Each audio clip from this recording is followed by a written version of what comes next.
Salam, hörmətli izləyicilər. Bu Gəncliyə gedən yoldur. Fətəli xan Xoyski küçəsidir.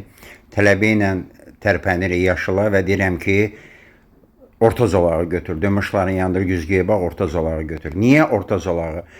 Çünki qarşı tərəfdən görürsünüz tıxac var da, yəni çoxlu maşınlar var qarşıdan gələn. Nə ola bilər? Qarşıdan gələn maşınlardan biri bezərək qarşı zolağa çıxa bilər və siz sol zolaqda olsanız, mütləq sizin maşını vuracaq. Bundan başqa, deməli, soldakı maşınların arxasından adamlar çıxa bilər. Və siz sol zolaqda olsanız, onda o insanı vuracaqsınız. Ümumiyyətlə, bir dənə də məsləhət verim. Əgər normal sürətlə gedirsinizsə, yolun sağı boşdursa, sağ zolaqdan gedirsiniz. Yolun sağında ağaçlar varsa və yaxud da ki, maşınlar durublarsa, orta zolaq yaxşıdır. Və yaxud indi gördüyünüz kimi avtobus zolağı varsa, ən təhlükəsiz zolaq orta zolaqdır. Sol zolaq o dünyaya yaxındır.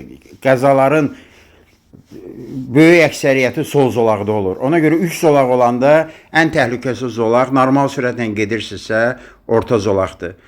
Özünüzü qoruyun, diqqətinizə görə çox sağ olun.